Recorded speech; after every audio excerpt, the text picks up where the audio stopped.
In previous tutorials, I've explained how composite shots are created and used. I want to take this subject one step further and talk about embedding composite shots.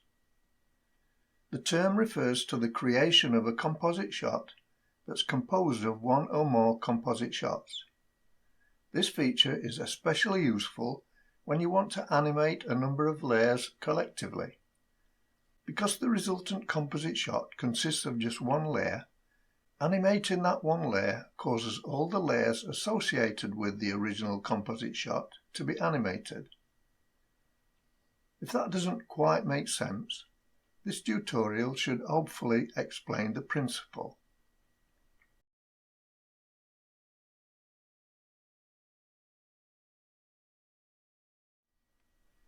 To demonstrate a simple application of embedding composite shots, I want to create a lower third consisting of several layers.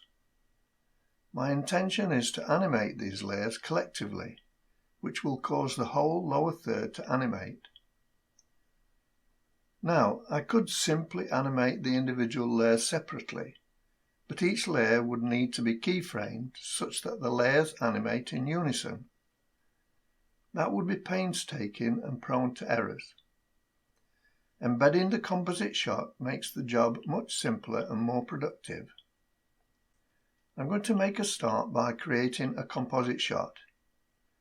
Because this is for a lower third, I'll set the duration to 7 seconds and name it lower third.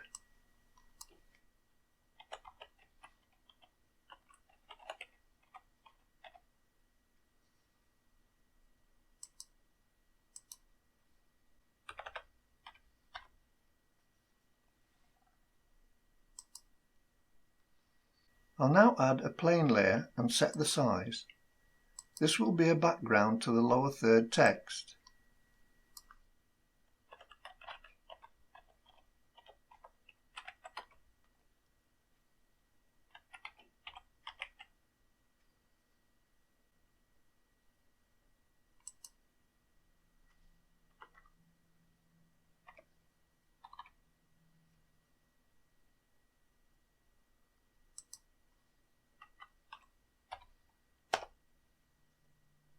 The colour, height and width of the layer will be down to personal choice. I want the background to have a border, so I'll add another plane layer and set the height and width accordingly.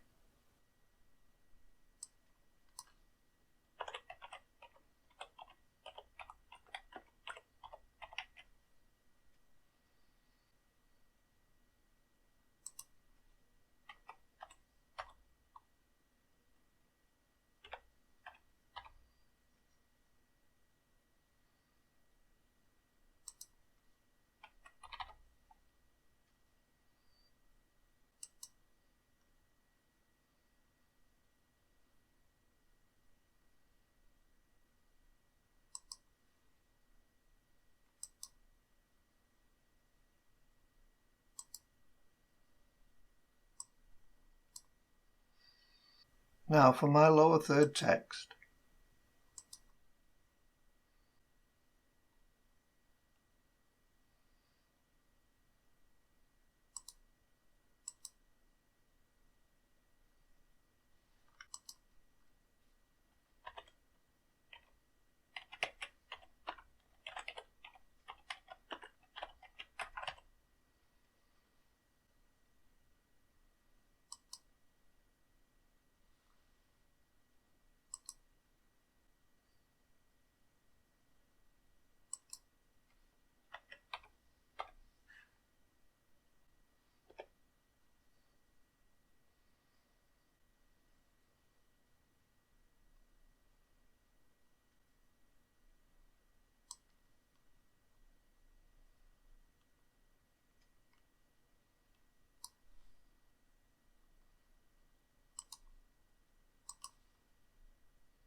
That's the basic lower third complete.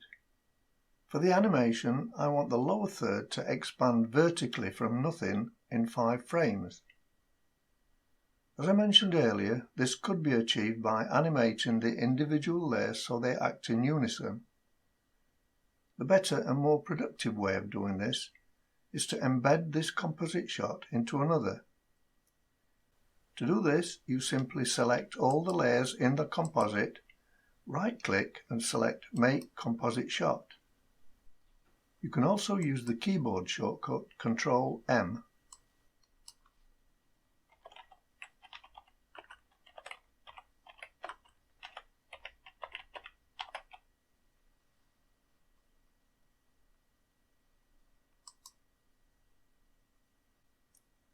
If I switch between composite shots, you'll see that the new composite shot consists of the original layers, while the old composite shot has only one layer.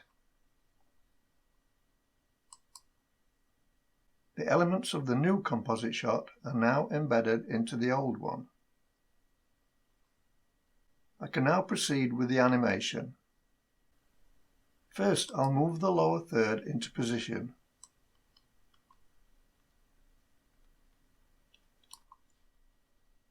I'll be keyframing the scale parameter of the layer, so I need to open up the layer and select the scale parameter in the transform section. Now I need to enable keyframing.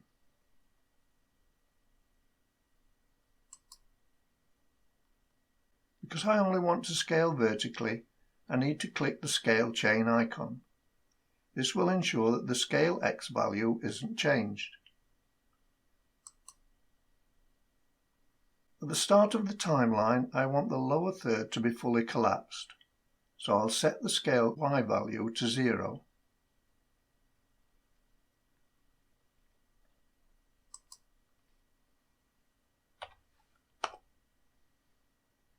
At the 20 frame mark, I want the animation to start, so I'll set the playhead to 20 frames and create a keyframe.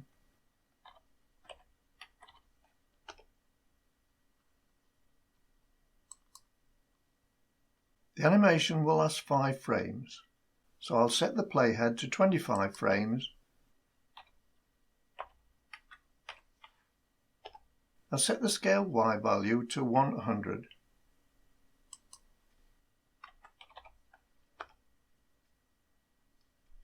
Now I'll do the reverse at the end of the timeline.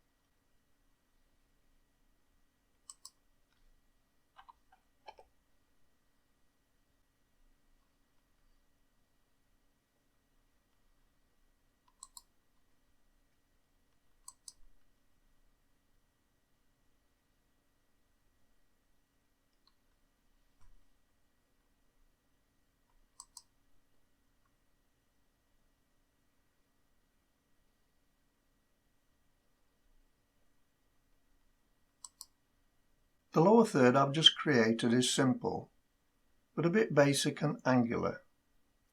One of the ways I like to enhance my lower thirds is to feather the two ends.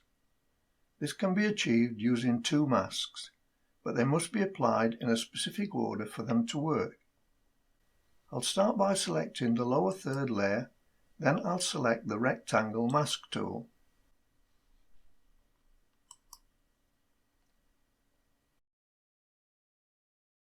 I'm going to draw a rectangle around one end of the lower third.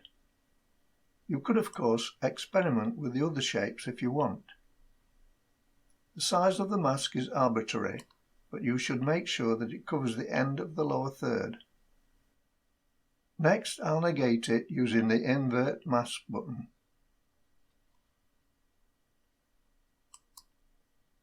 Now to make the mask edge less sharp. This is achieved by feathering it. I showed how to do this in episode 13.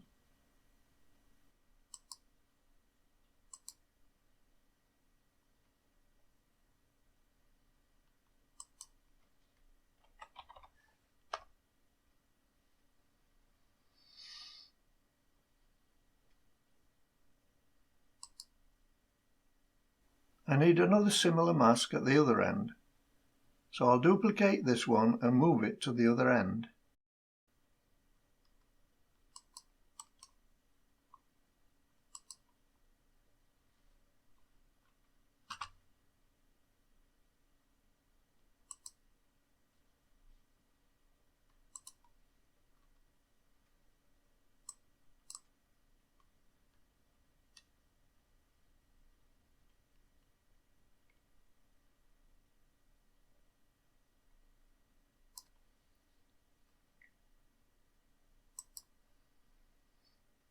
Now I need to make the second mask positive and set its blend mode to subtract.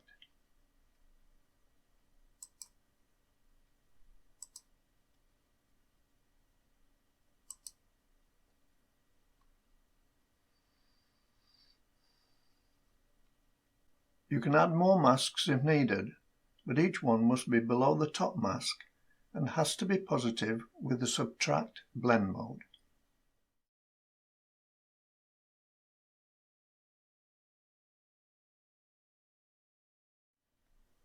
Embedding composite shots has many advantages. However, there is one big disadvantage. It's not possible to save a composite shot that has other composite shots embedded. Trying to do so will result in an error message. For this reason, it can't be saved as a template, as I described in episode 7, part 1. There is a workaround though. You can import an embedded composite shot into your project, edit it, and place it on the editor timeline. Here's how you do it. First, ensure that the project that contains your completed composite shots has been saved. If you want it to serve as a template, say for instance the lower third created earlier, name the project accordingly and save it to a dedicated location. In your current project, go to the Media panel and select Import Composite Shot.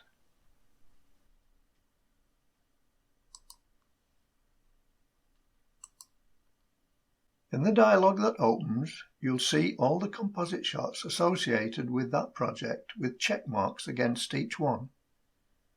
Leave them checked and click Import.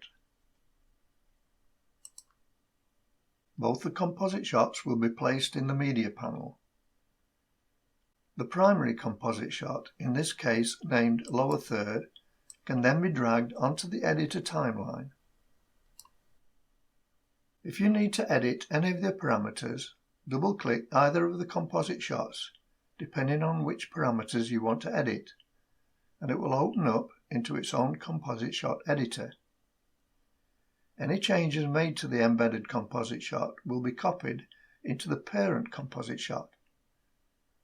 In this particular case, I need to edit the default text string.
I can make other changes.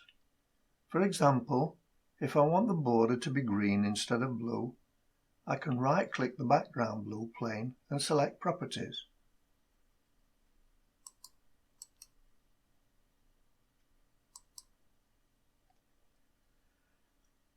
Here I can select the colour swatch and change the colour to green.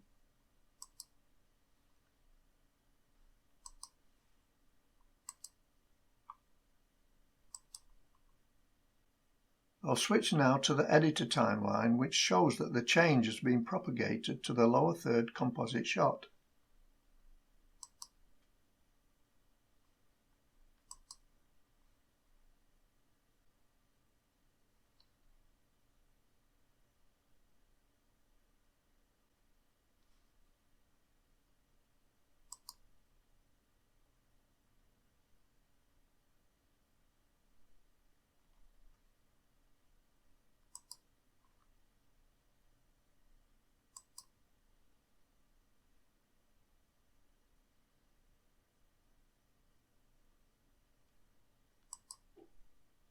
Agreed, it's not quite as convenient as a true template, but it does a similar job. Now, the downside. Because changes made to the child composite shot are baked into the parent composite shot, you can't use the parent more than once on the timeline. This is because changes made for one of them will automatically be used in the others. At the moment, I can only think of one workaround for this. For every lower third on the timeline, you must import from the same project file. This will create two new parent-child composite pair in the media panel. The parent can be dragged onto the editor timeline and the child opened up to modify the lower third parameters. If you think that that's a roundabout way of doing things, it's only natural to think that way. I've used this example of a fairly complex animated lower third to demonstrate one of the uses for embedded composite shots.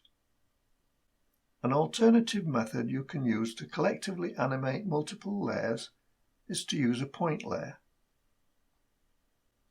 Embedding composite shots can improve productivity in many ways. The ability to quickly create complex animated lower thirds being one of those ways. They can be mixed with other layers within the composite shot to create further composite shots, but that's for another tutorial. I hope you've found this useful. Please consider subscribing if you haven't already done so. Join me for the next episode when I'll create a multiple layer animated lower third using the point layer method. Until then, bye for now.